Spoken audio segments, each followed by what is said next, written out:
जय श्री महाकाल। आप सभी भक्तों का स्वागत है एचडी सुदर्शन ब्लॉग में। दोस्तों, आप सभी को गुरु पूर्णिमा की बहुत बहुत बधाई हो। और गुरु पूर्णिमा के इस शुभ अवसर पर हम लोगों ने महाकाल बाबा के दर्शन किए हैं। तो एक बार जोर से जय जय श्री महाकाल, हर हर महादेव। आप सभी भक्तों की तरफ से बाबा के दरबार में हाजिरी लगा चुके हैं हम लोग, और बहुत ही सुंदर दर्शन हुए हैं। भक्तों की भीड़ जो है वो बहुत भीड़ है। देखिए, पूरा गलियारा जो है बाबा की लाइन का वो पूरा का पूरा भरा हुआ है। और हम दर्शन करके अब बाहर आ गए हैं। थोड़ा समय लगा लेकिन बहुत ही अच्छे दर्शन हुए हैं। तो चलिए, आज आपको गुरु पूर्णिमा के एक शुभ अवसर पर इंद्रेश जी महाराज ने कितना सुंदर संदेश दिया है आपको सुनाते हैं। जय जय गुरुदेव, हर हर महादेव। मेरी आज्ञा से, मैं वैसे आज्ञा देता नहीं, आज घर जाके ना इतने विषय को दोबारा सुनिएगा और बार बार सुनिएगा और गहराई में जाके समझने का प्रयास कीजिएगा कि व्यासपीठ से बोला क्या था इन्होंने। बहुत बड़ी बात नहीं कह रहा हूं, लेकिन संपूर्ण 7 दिन की कथा का सार 10 मिनट में बता दिया है हमने। अगर इसका पालन कर लिया, भगवत अनुभव हो जाएगा। सब लोग ध्यान से सुनिए, इधर देखिए। महादेव पर आज तक जितना दूध चढ़ाया था, भगवान श्रीमन नारायण के लिए जितनी एकादशी व्रत किए थे, यमुना जी, गंगा जी, कावेरी आदि आदि नदियों में जितना स्नान किया, बद्रीनाथ, केदारनाथ, गंगोत्री, यमुनोत्री, जितनी भी तीर्थ यात्राएं आज तक आपने की, जो कुछ भी अपने जीवन में पुण्य कर्म किए हैं, उन सब के फल के रूप में श्रीमद् भागवत की कथा सुनने को मिल रही है। ये कथा सामान्य नहीं है। भागवत जी स्वयं फल हैं आपके पुण्य कर्मों का।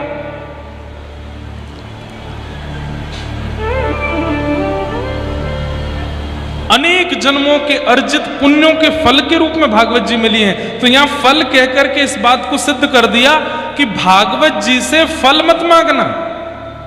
हमारा घर बन जाए, हे भागवत जी कृपा करना हमारे बच्चे की बुद्धि सुधर जाए, हे भागवत जी कृपा करना हमारा व्यापार बढ़िया चले, हे भागवत जी कृपा करना हमारी दुकान बढ़िया चले। ना, आप यहां फल नहीं मांग सकते, क्योंकि ये स्वयं फल मिल रहा है कथा सुनना। तो बोले फिर क्या मांगे? फल से 2 ही चीज मांगी जाती है। एक रस, फल से रस मिलता है, फल से रस मिलता है। और दूसरी चीज, फल से क्या मिलता है? भूख की निवृत्ति। जो हमें भूख लगी है, फल खा लो तो क्या होता है? भूख शांत हो जाती है।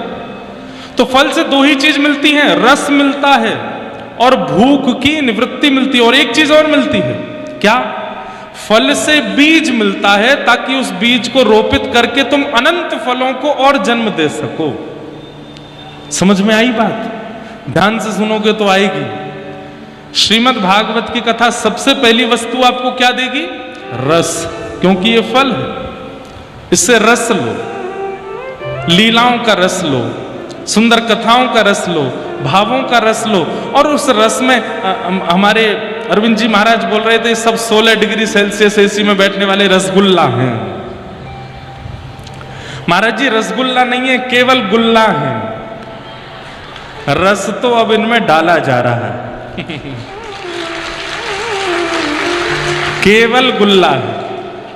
अच्छा, हमारे मथुरा वृंदावन के जो चाहे वैश्य हो, चाहे ब्राह्मण हो, चाहे क्षत्रिय हो, सब गुल्ला से ही हैं। वैसे भी गुल्ला जैसे ही हो गए हैं, और थोड़े थोड़े गुलाबी गुलाबी से और हो गए, तो गुलाबी गुल्ला गुलाब जामुन जैसे हैं। तो आप सब गुल्ला तो बन गए हो, लेकिन उस गुल्ला को रस दिलाने के लिए कथा में आ रहे हो। तो भागवत जी फल हैं, और फल से सबसे पहली वस्तु क्या मिलती है? रस। अरे, जब कोई लीला प्रारंभ होती है तो नेत्र बंद हो जाता है। जब कोई कीर्तन प्रारंभ हो जाए तो भुजाएं खड़ी हो जाती हैं। वाग्गदगदा त्रवते यस्य चित्तम रुदत्य भिक्षणम हसति क्वचिच्च विलज्ज उद्गायत नृत्यते च मद्भक्ति युक्तो भुवनम पुनातु। किसी को रस मिलता है, इधर देखो, यहां देखो, यहां देखो, यहां देखो, और कहीं मत देखना। हम 4 घंटे केवल आपको अपने आप को दिखाने आते हैं, देख लीजिए, मत देखिए इधर उधर कहीं भी, नजर नहीं लगेगी हमको, खूब देख लो।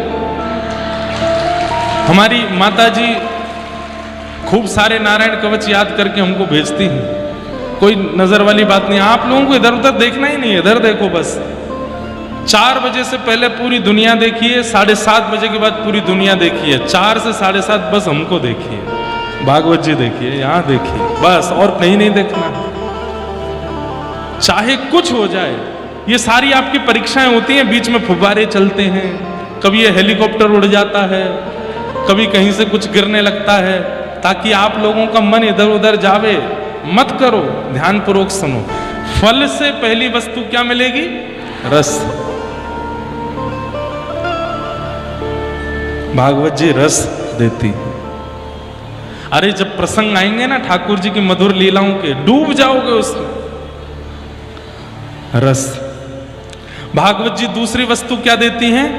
फल क्या देता है? भूख की निवृत्ति। भूख शांत होती है। तो भूख क्या है? किसी को धन कमाने की भूख है, किसी को ऐश्वर्य पाने की भूख है, किसी को बहुत नाम कमाने की भूख है, किसी को किसी और के होने की भूख है, किसी को कुछ पाने की भूख है। सारी भूख समाप्त होती है यहां पर। 7 दिन तक अनवरत कथा सुनने वाले व्यक्ति की कोई भूख नहीं रह जाती। उसको यश नहीं चाहिए, फिर उसको कीर्ति नहीं चाहिए, फिर उसको क्रेडिट्स नहीं चाहिए, फिर उसको, वो एक ही स्थिति में आ जाएगा, नाथ जो मेरे लिए उचित हो मुझे दे दो, मैं कुछ कामना नहीं करूंगा। क्यों? मैं तृप्त हो गया। भागवत जी तृप्त करती, भूख को शांत करती। हां, एक भूख रह जाती है, एक भूख अधूरी रह जाती है। कृष्ण को पाने की भूख रहती है, बस, और कोई भूख नहीं रहेगी। बड़े बड़े ऐश्वर्य प्राप्त करने वाले लोग कथा कराते हैं, करोड़ों का टर्नओवर करने वाले लोग कथा सुनते हैं, और कथा सुनने के बाद उनकी स्थिति देखिए, रोते हुए आते हैं, बोल महाराज जी अब कुछ नहीं चाहिए। ऐसा लगता है हमने 60 साल बर्बाद कर दिए। अरे हमने कहा इतना बड़ा एम्पायर खड़ा कर दिया आपने, बोले ये सब व्यर्थ लग रहा है। ये लग रहा है असली वस्तु तो आज मिली जो 60 साल पहले मिलनी चाहिए थी। भूख निवृत्त करता है। जितनी भी भूख है संसार की, उन सबसे निवृत्त कर देती है भागवत जी की कथा।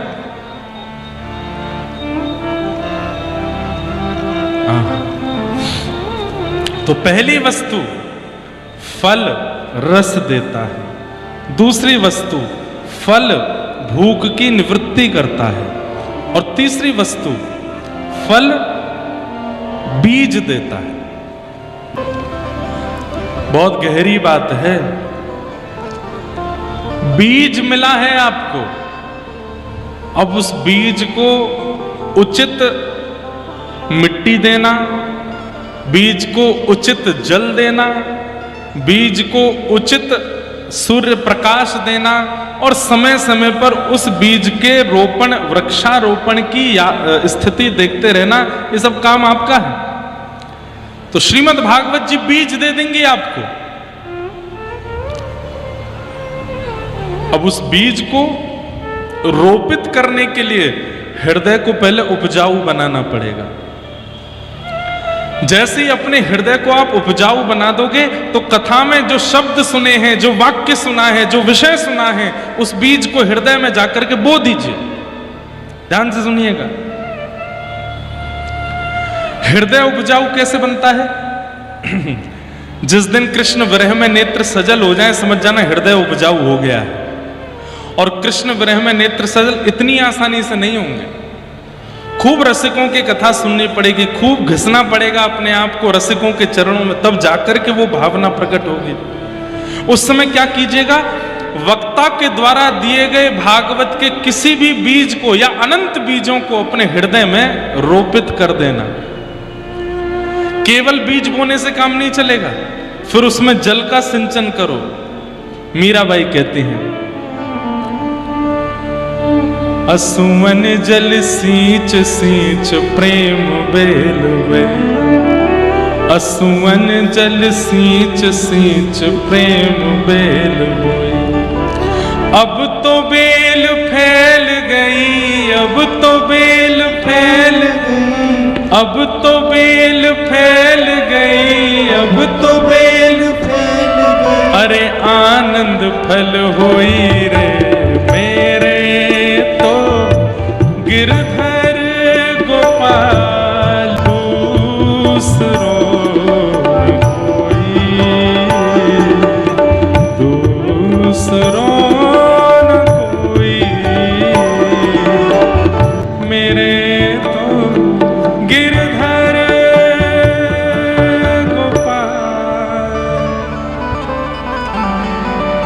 हृदय उपजाऊ हो गया तो उस उपजाऊ हृदय में कथा के सुने हुए उन भक्ति बीजों को पिरो दीजिए, और उन भक्ति बीजों को फिर असुवन जल सींच सींच प्रेम बेल बोई। जितना कृष्ण विरह में रुदन होगा, जितना भगवत विरह में रुदन होगा, उतना ज्यादा वह बीज जल्दी उपजाऊ होगा। लेकिन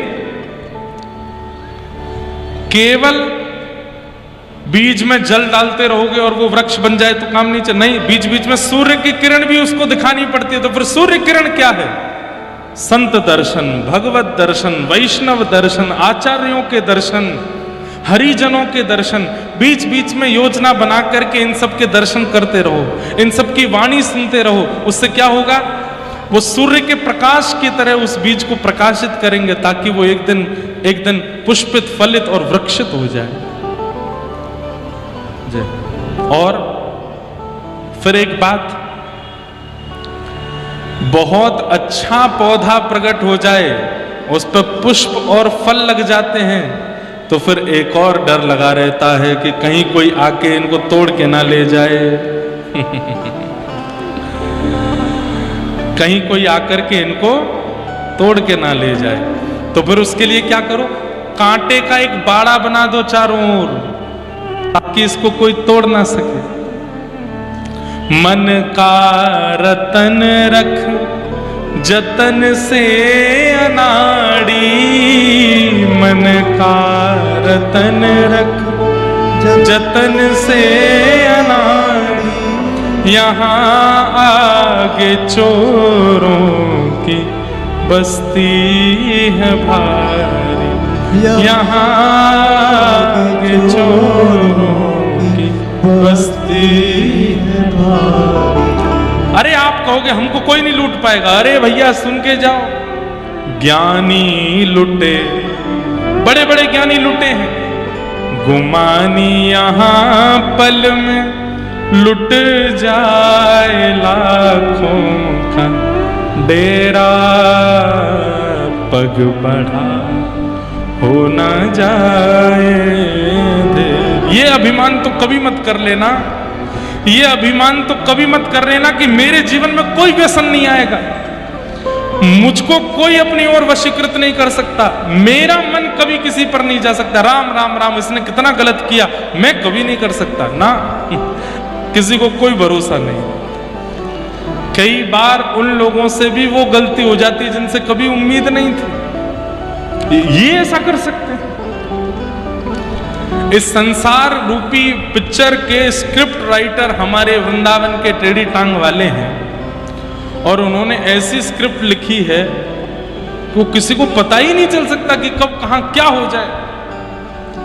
बड़े बड़े योगी, बड़े बड़े विरक्ति, बड़े बड़े साधु हिमालय पर हजारों वर्ष तपस्या करने के बाद भी फिसलते देखे हैं यहां पर, और अति नीच, अति अधम स्थिति में पड़े हुए भक्तों को भी जगन्नाथ जी के हृदय से लगा हुआ देखा है। हाँ?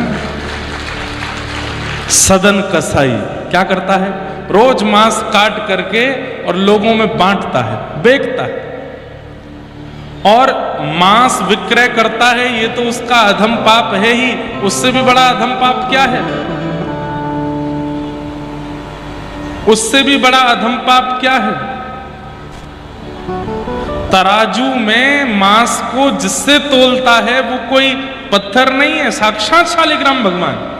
शालिग्राम भगवान से मांस को तोल करके बेचता है। कथा सबने सुनी है। एक बार एक महात्मा निकले तो उन्होंने देख लिया कि ये तो शालिग्राम भगवान।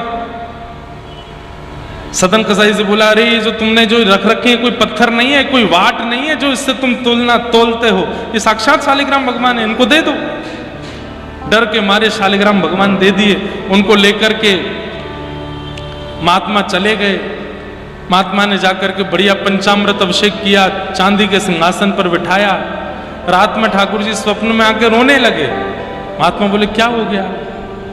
बोले, मुझे वापस सदन के पास ही छोड़ के आओ, मुझे तो वहीं आनंद आ रहा है। समझ रहे हैं? बड़े बड़े योगी, बड़े बड़े जपी, बड़े बड़े तपस्वी, बड़े बड़े त्यागी, बड़े बड़े वैरागी, उनको ठाकुर जी मिल नहीं रहे हैं। और कहां वो अधम स्थिति का जो मांस विक्रय करने वाला सदन कसाई, उसके लिए जाने के लिए ठाकुर जी रो रहे हैं, मुझे उसी के पास जाना है।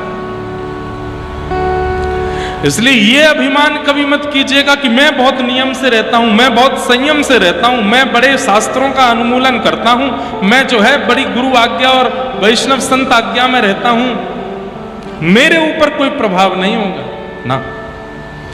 कहीं भी कुछ भी हो सकता है। एक छेद भी यदि होगा ना तो उस छेद में पूरा मूषल प्रवेश कर सकता है। आप में एक छिद्र भी यदि दिख गया है संसार के कलयुग को, उस छिद्र से मूषल प्रवेश कर देगा भीतर। इसलिए यह अभिमान मत करना कि मुझे कुछ नहीं होगा ना, कुछ भी हो सकता है। इसलिए भागवत जी से मिलने वाली तीसरी वस्तु जो बीज है, उसको हृदय में रोपित करो। पहले तो हृदय को उपजाऊ बनाओ, फिर उसमें रोपित करो। असुवन जल सींच सींच प्रेम बेल बोई। सूर्य का प्रकाश यानी वैष्णव संत हरिजन, इन सब के दर्शन करो, इन भक्तों का संग करो। तत्पश्चात एक कांटे का बाड़ा रखो। कांटे का बाड़ा क्या है? नाम जप। जितना नाम जप करोगे उतना मजबूत बाड़ा है आपका। भैया डिस्टर्ब नहीं करो, यहां से कोई कुछ बजाओ नहीं, कुछ मत करो। जितना नाम जप करोगे उतना कांटे का बाड़ा मजबूत रहेगा, कोई चोरी नहीं कर पाएगा। मीराबाई को उनकी भक्ति को नष्ट करने के लिए, उनके भाव को नष्ट करने के लिए हजारों प्रयास किए गए। मनचले लोग कितने मीराबाई के पीछे लगे रहते थे। सुंदर तो थी वे, स्वरूप की सुंदर। एक मनचला व्यक्ति उनके पीछे लग गया तो भक्तिमती मीराबाई समझ गई। उस व्यक्ति ने कुछ प्रस्ताव भी जारी किया तो मीराबाई ने संतों के बीच में बिस्तर लगा दिया और बोले कि तुम्हारा जो भी भाव है, ये सब संत चारों ओर बैठे हैं, इन सब के बीच में प्रकट करो। मैं तो संतों के बीच में रहती हूं, इन सब के बीच में प्रकट करो। तो उसको इतनी लज्जा हुई अपने भाव पर, मीराबाई के चरणों में प्रणाम करके चला गया। इसे कहते हैं कांटे का बाड़ा। किसी ने आकर के कितना भी प्रयास किया आपकी भक्ति को नष्ट करने का, लेकिन आपका बाड़ा इतना मजबूत था कि वो हिला नहीं पाया।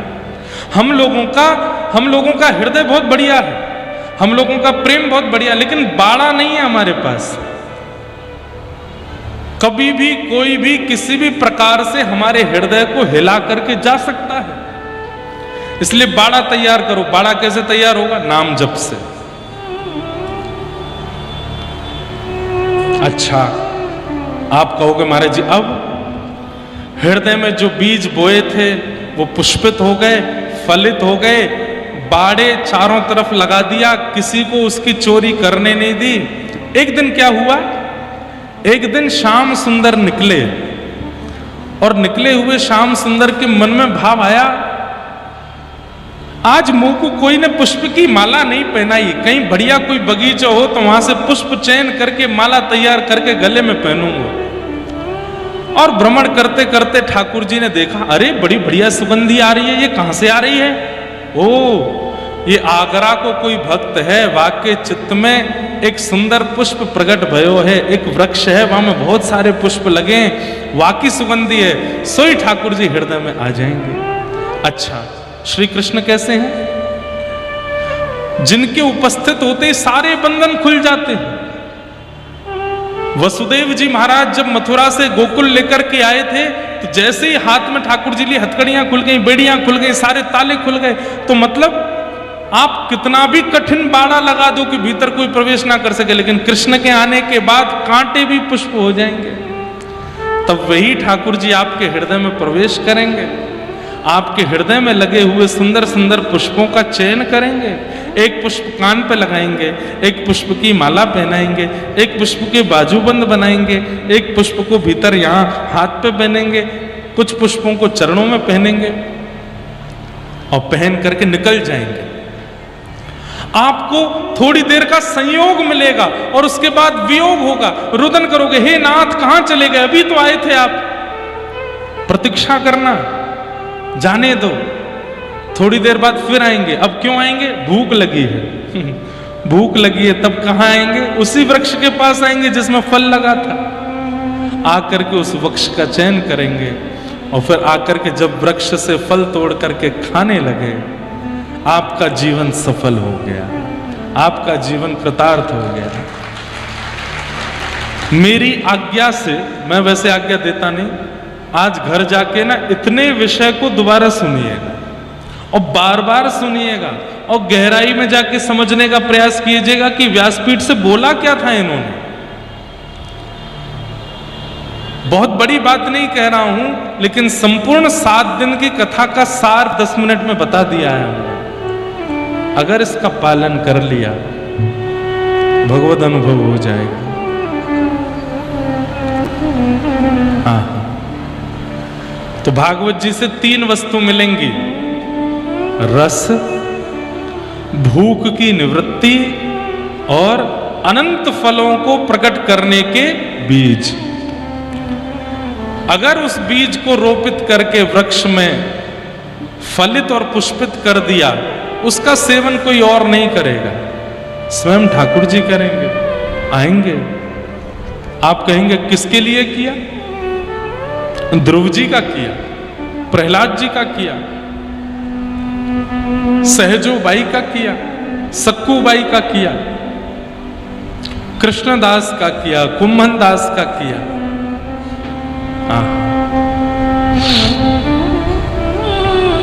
सबके लिए किया, हमारे लिए भी करेंगे।